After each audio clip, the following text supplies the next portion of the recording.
Bismillahirrahmanirrahim.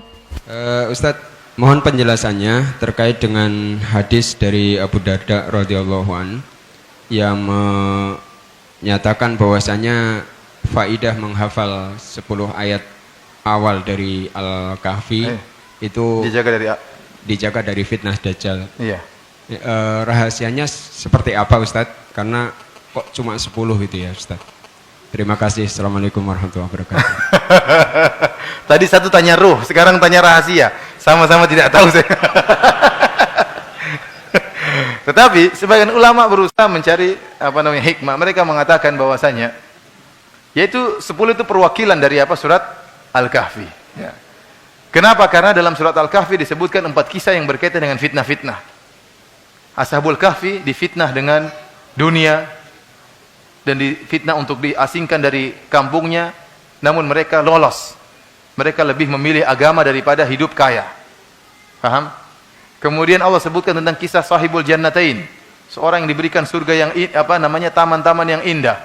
Diberikan kekayaan namun dia tidak bersyukur, maka jadilah dia orang yang kafir. Ini tidak lolos fitnah. Allah sebutkan ada orang yang lolos dari fitnah, ada orang yang tidak lolos dari fitnah. Kisah yang ketiga yaitu tentang Nabi Musa dan Nabi Khadir. Nabi Musa ketika ditanya, adakah orang yang lebih alim dari engkau? Kata Nabi Musa, tidak ada. Ternyata ada yang lebih alim, siapa? Khadir. Nabi Khadir alaihi salam. Maka Nabi Musa dengan penuh tawadhu'nya berangkat, ini fitnah ilmu.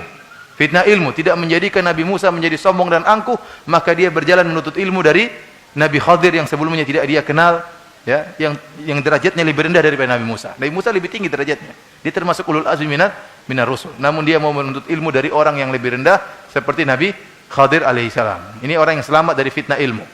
Karena ada orang yang tidak selamat, ilmunya menjadikan dia semakin sombong, semakin angkuh dan yang lain.